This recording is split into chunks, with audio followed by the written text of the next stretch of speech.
जय हिंद everyone, my name is Pranjali Pandey, faculty of English from major Kalshi classes. And जैसे कि हमने आपसे वादा किया था, हम आपके लिए मॉडल पेपर्स लाते रहेंगे। And so here is the model paper of ICG.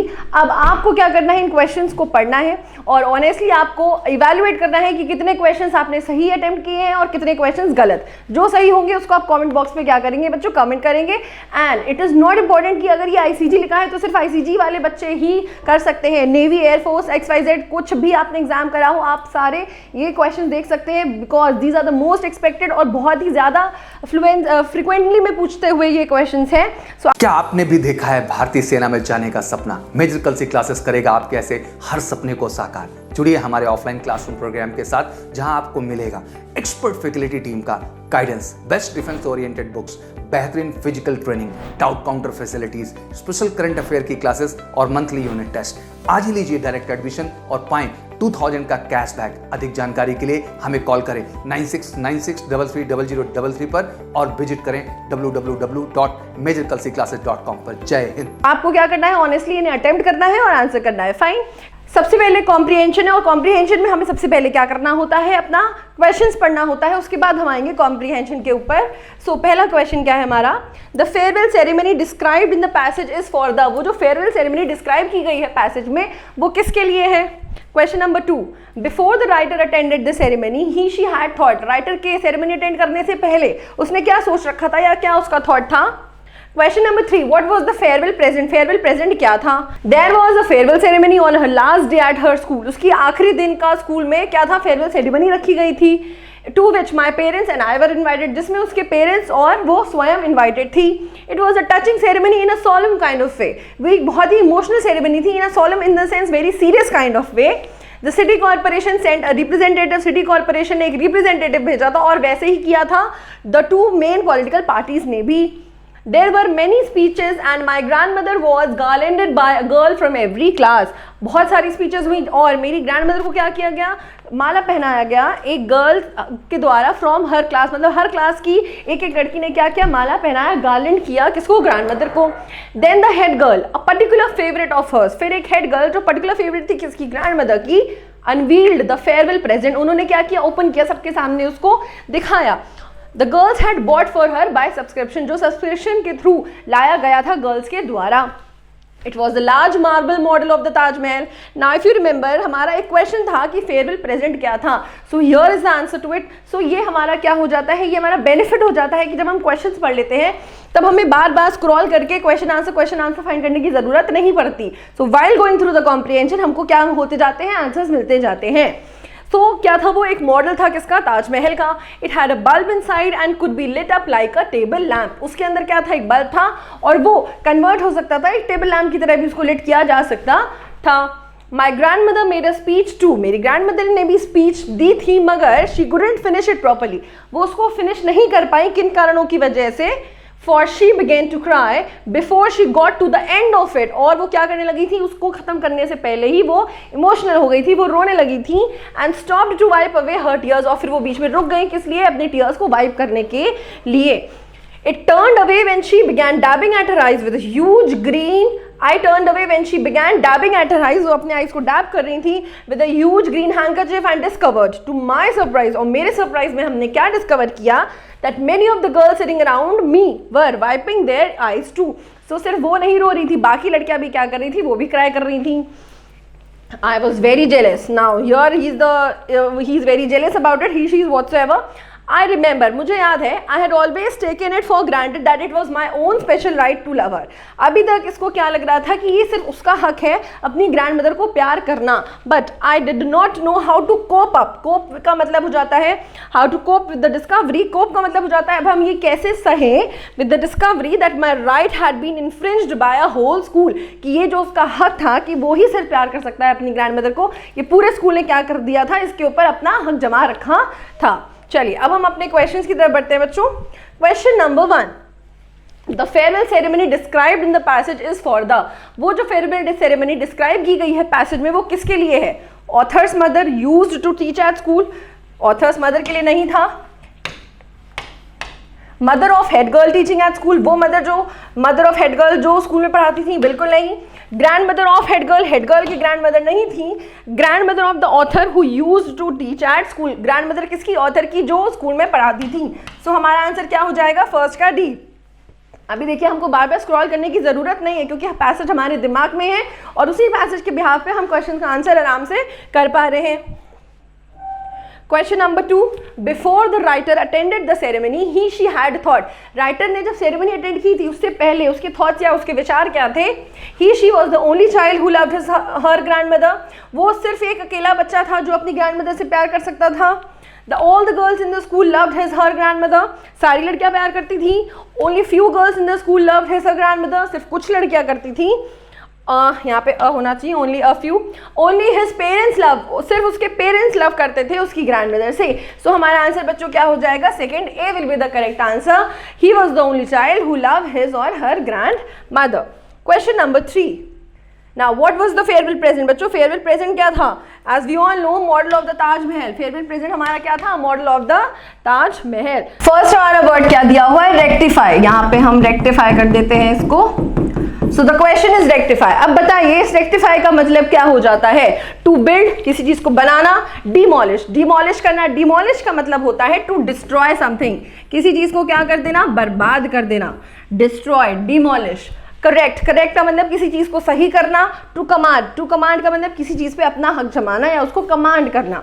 सो अभी हमारा आंसर क्या हो जाता है बच्चों, रेक्टिफाई का मतलब होता है किसी चीज को करेक्ट करना। कोई चीज जो इनकरेक्ट है उसको हम क्या करते हैं, रेक्टिफाई करते हैं to make it correct. Correct, अभी जैसे आप लोग एरर्स मिलता है तो हम लोग क्या बोलते हैं, रेक्टिफाई द स्टेटमेंट, मतलब उसको क्या करो, सही करो स्टेटमेंट को। Fine, next question number 5। अभी आपको क्या करना है, इसमें भी आपको आंसर फाइंड आउट करना है फेलिसिटी का। You need to find out the synonym of this particular word felicity. सबसे पहले आपको ये पता होना चाहिए ये शब्द का मतलब क्या होता है फेलिसिटी। अभी देखिए फेलिसिटी का मतलब हो जाता है परम सुख, परम आनंद, परम सुख, वेरी मच हैप्पीनेस। प्रॉस्पेरिटी का मतलब क्या होता है, समृद्ध। और ब्लिस का मतलब भी होता है परम आनंद। ऑनेस्टी का मतलब क्या होता है, सच्चाई। इंडिजेंट, अभी इंडिजेंट वर्ड को आपको कैसे याद रखना है, देखिए इंड से हम रिलेट कर सकते हैं इंडिया और जेंट से रिलेट कर सकते हैं जेंट्स को या मेल्स को। अभी इंडिया के जेंट शादी के बाद क्या हो जाते हैं, गरीब हो जाते हैं, राइट। ये जस्ट एक रिलेशन है, एक मेमोराइज करने का तरीका है। इंडिया के जेंट शादी के बाद क्या हो जाते हैं, बहुत पैसा खर्च होता है तो वो गरीब हो जाते हैं, तो इंडिजेंट का मतलब होता है गरीब। फाइन, अभी हमारे चारों ऑप्शंस में आंसर बच्चों क्या हो जाता है, फेलिसिटी का मतलब हो जाता है या सिनोनिम हो जाएगा bliss. B will be the correct answer. Got it. So I hope आपको बाकी भी ऑप्शन समझ में आ गए होंगे। नेक्स्ट क्वेश्चन, अभी आपको क्या फाइंड आउट करना है बच्चा, अभी now you need to find out the antonym, opposite word. Fine, the question is impute. अभी आपको इम्प्यूट का मतलब पता होना चाहिए। उसके बाद डिफेंड का मतलब क्या होता है, बीच बचाव करना।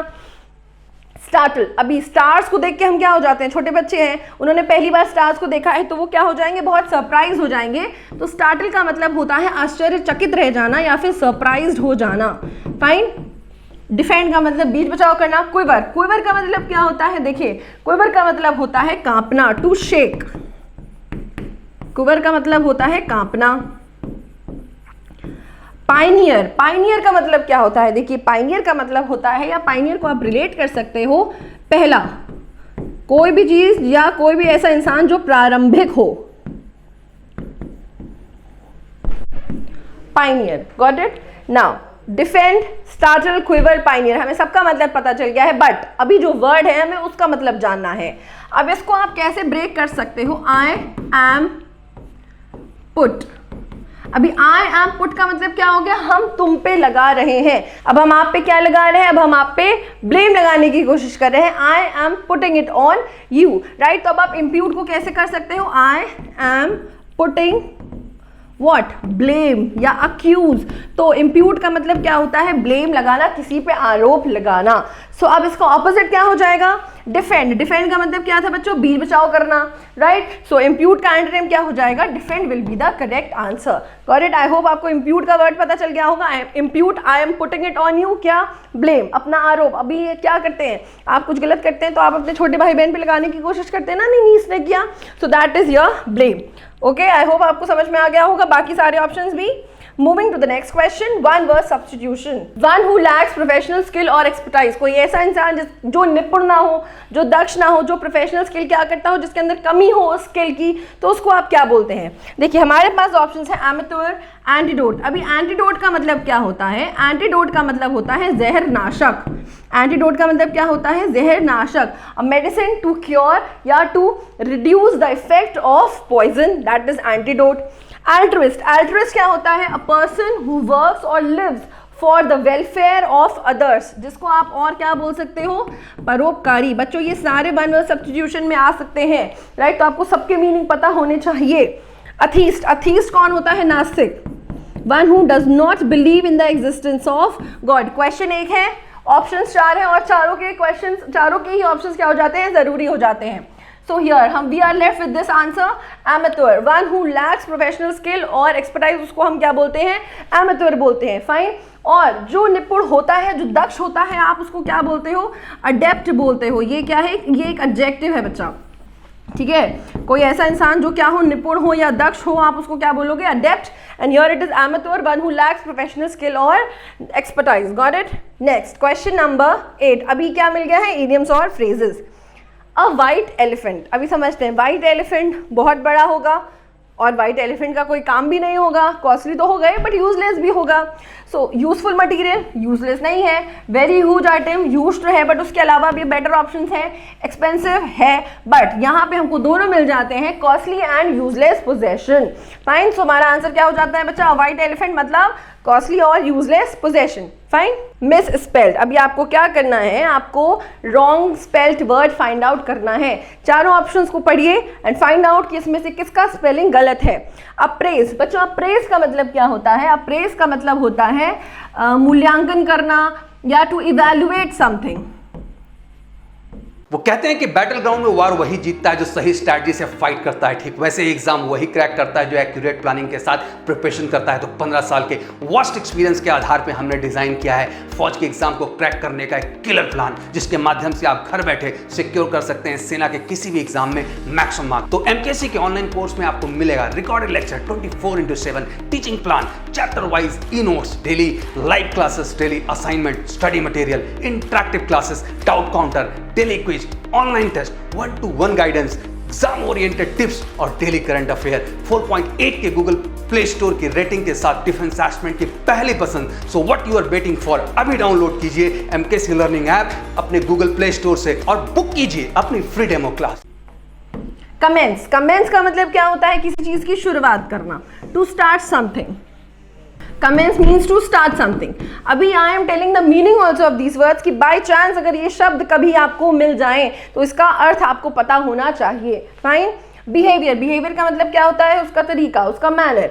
मेंटेनेंस, मेंटेनेंस का मतलब होता है रख रखाव। अब हम देखते हैं किसका स्पेलिंग सही है। अप्रेज का स्पेलिंग बिल्कुल सही है। Commence double M correct, behaviour correct, maintenance, now this is very slight mistake here. Maintenance का स्पेलिंग क्या होता है? MAINTENANCE और यहाँ पे टी में ए के बाद क्या दिया था? टी के बाद ए दे दिया था। That is absolutely wrong. So हमारा आंसर क्या हो जाता है? D will be the correct answer. She said mother please cook me something nice today. अभी क्या हो जाएगा बच्चों? यू शुड नो कि नरेशन में ये जो टुडे है वो किस में चेंज हो जाता है? दैट डे में चेंज हो जाता है। फाइन। ये किस में चेंज हो जाएगा? दैट डे में। दूसरा, यहाँ पे किसका इस्तेमाल हुआ है? प्लीज। अगर आपका डायरेक्ट नरेशन में प्लीज या काइंडली का इस्तेमाल हुआ है, इन दैट केस आपको इनडायरेक्ट नरेशन में रिक्वेस्टेड वर्ड मिलेगा और वो हमको कहाँ मिला हुआ है? टोल्ड नहीं होगा, रिक्वेस्टेड यहाँ मिला है, ऑर्डर्ड बिल्कुल भी नहीं होगा, आस्क्ड। देखते हैं बच्चों, देखिए requested is more appropriate here. She requested her mother. अभी देखिए इफ नहीं लगेगा क्योंकि यहाँ पे किसी मॉडल वर्ब से शुरुआत नहीं हुई है। So D is also not the answer. C भी नहीं होगा, ए भी नहीं होगा। सो आंसर क्या हो जाएगा? She requested her mother to cook her something nice that day. अब ये क्या है, हमारा इंपेरेटिव सेंटेंस है, right, we are requesting something, और इंपेरेटिव सेंटेंस में इन्वर्टेड कॉमास रिमूव करके हम टू प्लस वर्ब का फर्स्ट फॉर्म का इस्तेमाल करते हैं, जो कि यहाँ पे यूज हुआ है। और टुडे किस में चेंज हो गया है, दैट डे में चेंज हो गया है, that is absolutely right. So 10th B will be the correct answer, got it. Next question number 11, fill in the blanks. अभी आपको क्या करना है, इस ब्लैंक को फिल करना है। ये मोस्ट इंपॉर्टेंट क्वेश्चन हो जाता है बच्चों, क्योंकि डाइड के बाद जनरली यहाँ पे कुछ ऐसा शब्द दे दिया जाएगा जिसके साथ या तो आप यहाँ ऑफ लगाओगे या फिर आप फ्रॉम लगाओगे। अभी देखिए, अगर डाई के बाद कोई डिजीज दे दिया हुआ है फॉर एग्जाम्पल, या फिर दे दिया हुआ है डिजीज, या फिर आपको बता दिया है फीवर है, right, she died of malaria, she died of fever, तो उस केस में यहाँ पे कौन सा प्रीपोजिशन लगता है, ऑफ। बट अगर कोई दूसरा कॉज दे दिया है, for example she died dash food poisoning, she died dash over drinking, या he died dash over drinking, तो इस केस में आप ऑफ का इस्तेमाल नहीं कर सकते। उस केस में आप किसका इस्तेमाल करोगे बच्चों, उस केस में आप फ्रॉम का इस्तेमाल करोगे। One more question, for example if I say he died dash his nation, वो अपने देश के लिए मरा, तो अभी वहां पे ऑफ या फ्रॉम नहीं लगा दोगे, अब यहाँ पे क्या लगाओगे, डाइड फॉर, के लिए, तो के लिए का सेंस कौन देता है, फॉर देता है। यहाँ पे किसका इस्तेमाल हुआ है डाइड के बाद, मलेरिया का, तो बच्चों यहाँ पे आंसर क्या हो जाएगा, of will be the correct answer. Fine, अगर कोई डिजीज है, फीवर है, उस केस में आप क्या लगाओगे, ऑफ। कोई और रीजन है, फूड पॉइजनिंग, ओवर ड्रिंकिंग, हाँ ओवर वर्क, तो उस केस में आप क्या लगाओगे, फ्रॉम। और के लिए मतलब अपने नेशन के लिए फॉर एग्जाम्पल मर रहा है, तो यहाँ पे क्या लगेगा, फॉर। अभी किसी के साथ मरा तो फिर विद लगा दोगे वहां पे, got it? The criminal had hardly put the precious things in his bag. Criminal ने मुश्किल से कुछ प्रेशियस आइटम अपने बैग में रखा ही था कि जब क्या हो गया, लैंडलॉर्ड उठ गया। अब समझिए, ये हमारा कोरिलेटिव कंजंक्शन है। हार्डली और स्केर्सली के साथ हम किसका इस्तेमाल करते हैं बच्चों, हार्डली और स्केर्सली के साथ जो दूसरा पेयर इस्तेमाल होता है दैट इज आइदर व्हेन और बिफोर। तो यहाँ पे हमारे पास क्या ऑप्शंस हैं, बट ऑल्सो। बट ऑल्सो किसके साथ इस्तेमाल होता है, नॉट ओनली के साथ, not only but also. Than किसके साथ होगा, ये आप बताओगे कमेंट बॉक्स में, दिस इज योर होमवर्क, कि आप दैन प्रेपोजिशन का इस्तेमाल किस पेयर के साथ करोगे। यहाँ पे जैसे कि हमने व्हेन के साथ क्या लगा रहे हैं, हार्डली, बट ऑल्सो के साथ क्या लगा रहे थे, नॉट ओनली, वैसे दैन के साथ क्या लगाते हैं, this is your homework. Fine, और अगर आप गलत करोगे तो we will correct it there in the comment box only. Now when, then नहीं लगाते किसी के साथ, व्हेन किसके साथ लगाते हैं बच्चों, हार्डली के साथ, तो हमारा आंसर यहाँ क्या होना चाहिए, when. So 12th B will be the correct answer. अभी देखिए, ईच एंड एवरी स्टूडेंट, अब यहाँ पे बात हो रही है हर एक बच्चे की, दिस इज डिस्ट्रीब्यूटिव प्रोनाउन। अब समझिए, ईच और एवरी, ऑल्दो दो या दो से ज्यादा की बात होती है, बट ये अपने साथ सिंगुलर वर्ब लेता है, और यहाँ पे वर्ब क्या आया है, सिंगुलर। अभी वर्ब सिंगुलर है तो प्रोनाउन भी क्या हो जाएगा, सिंगुलर हो जाएगा। अब क्योंकि स्टूडेंट सिंगुलर है कि स्टूडेंट हमारा मेल है कि फीमेल है ये हमें नहीं पता, तो हम प्रायोरिटी किस जेंडर को दे देंगे, मेल जेंडर को। Each and every student is honest in, कौन सा, इट्स होगा नहीं, वन होगा नहीं, देयर प्लूरल है, होगा नहीं, क्या बचा, his will be the correct answer. So 13th A will be the correct answer. Next, moving to the spotting errors question, पढ़िए और आंसर करिए। The machineries are not functioning properly these days, जो machinery है ये error नहीं है, these days होगा, machinery जो है वो काम नहीं कर रही है अच्छे से इन दिनों में। अभी क्या होना चाहिए, देखिए यहाँ पे जो मशीनरीज का इस्तेमाल हुआ है, ये जो हमारी मशीनरी है बच्चा, ये हमारी अनकाउंटेबल नाउन है। ये मशीनरी हमारी क्या है, अनकाउंटेबल नाउन है, और अनकाउंटेबल नाउन प्लूरल नहीं बनाएंगे तो यहाँ पे क्या हो जाएगा, द मशीनरी। अभी यहाँ पे अनकाउंटेबल नाउन को प्लूरल नहीं बनाना है तो यहाँ आर भी नहीं होगा, यहाँ क्या हो जाएगा, इज हो जाएगा। The machinery is not functioning properly these days. अभी जैसे कुछ वर्ड्स हैं, फॉर एग्जाम्पल एडवाइस है, राइट, इंफॉर्मेशन है, मशीनरी हो गया, तो आप इनका प्लूरल नहीं बना सकते। फाइन, तो इनको हमें अनकाउंटेबल टर्म्स में इनका सिंगुलर ही होता है, और ये अपने साथ कौन सा वर्ब लेते हैं, ये अपने साथ सिंगुलर वर्ब ही यूज करते हैं। Fine, next question, question number 15। Education is the only effective tool to help eradicate the problem of violence against women. Education ही ऐसा टूल है जो eradicate मतलब जड़ से उखाड़ सकता है, खत्म कर सकता है। eradicate का मतलब प्रॉब्लम किसका, वायलेंस का, वुमेन के अगेंस्ट। अब समझिए, ओनली क्या है, टूल। टूल क्या है हमारा, नाउन है। फाइन, ओनली क्या है, एडवर्ब है। बट अभी नाउन को क्वालिफाई कौन करता है? एडजेक्टिव करता है। और इफेक्ट, अफेक्ट, बच्चों अफेक्ट आपका क्या होता है? अफेक्ट हमारा वर्ब है, इफेक्ट हमारा क्या है? नाउन है। और इस नाउन से एडजेक्टिव बनेगा इफेक्टिव। इस नाउन से क्या बनेगा? इफेक्टिव एडजेक्टिव बनेगा। फाइन, तो यहाँ पे हमें अफेक्टिव की जरूरत नहीं, हमें यहाँ पे किसकी जरूरत है? लाभदायक। यहाँ पे क्या है? लाभदायक, प्रभावशाली वर्ड की जरूरत है। इफेक्टिव यहाँ नहीं होगा, यहाँ क्या हो जाएगा? इफेक्टिव होना चाहिए। तो हमारा एरर किस पार्ट में है? ए पार्ट में है। अभी आपको ये कैसे याद रहेगा कि इफेक्ट नाउन है या इफेक्ट वर्ब है? देखिए, जब आप दवा खाते हैं तो वो आपके अंदर जा रही है, तब वो क्या कर रही है? अफेक्ट कर रही है। दवा अंदर जाके, जब आपका बीमार होते हैं तो वो दवा अंदर जाके अफेक्ट कर रही होती है, प्रभाव कर रही होती है, प्रभाव डाल रही होती है। अब उस दवा को खाने के बाद आप सही हो जाते हैं, तो वो उस दवा का इफेक्ट है कि आप सही हो गए। फाइन, तो वो इफेक्ट, रिजल्ट, रिजल्ट क्या है? नाउन। और जो काम वो कर रहा था वो क्या है? वर्ब। अफेक्ट वर्ब है, इफेक्ट क्या है? नाउन है। और इस नाउन से हमको क्या बनाना है? एडजेक्टिव। वो क्या हो जाएगा? इफेक्टिव। और हमें इस नाउन को क्वालिफाई करने के लिए एक एडजेक्टिव चाहिए जो कि अफेक्टिव नहीं होगा। क्या होगा? इफेक्टिव, मतलब प्रभावशाली, टूल, यंत्र। Got it? So 15th also a will be the correct answer, या एरर पार्ट जिसको हम बोल सकते हैं। आई होप आपको ये क्वेश्चन समझ में आए होंगे। Now you need to go through all the questions properly और अटेम्प्ट करिए और ऑनेस्टली आंसर करिए। थैंक यू बच्चों, जय हिंद। आपकी बेस्ट फ्रेंड किताबें होती हैं जो आपका करियर बनाती हैं और आपके ड्रीम्स को पूरा करती हैं। इसलिए मेजर कल्सी क्लासेस लेकर आया है रक्षा क्षेत्र के सभी परीक्षाओं की संपूर्ण तैयारी के लिए एमकेसी पब्लिकेशन की तरफ से बेस्ट स्टडी मटेरियल, जो कि सेना द्वारा प्रेस्क्राइब्ड लेटेस्ट पैटर्न पर आधारित हैं, जिसमें आपको मिलेगा आसान भाषा में explanation, chapter wise question paper और ढेर सारे क्वेश्चन के कलेक्शंस, ढेर सारे शॉर्टकट और ट्रिक के साथ साथ क्वेश्चन को इजी, मीडियम और हार्ड लेवल में बांटा गया है। लास्ट 5 ईयर के क्वेश्चन को चैप्टर और टॉपिक वाइज मेंशन किया गया है, जो कि आपके 100% सफलता को सुनिश्चित करेंगे। तो देर किस बात की? तो आज ही ऑर्डर कीजिए अपनी डिफेंस प्रिपरेशन की बुक dlp.majorkalsiclasses.com से और कॉल कीजिए 9696330033 पर।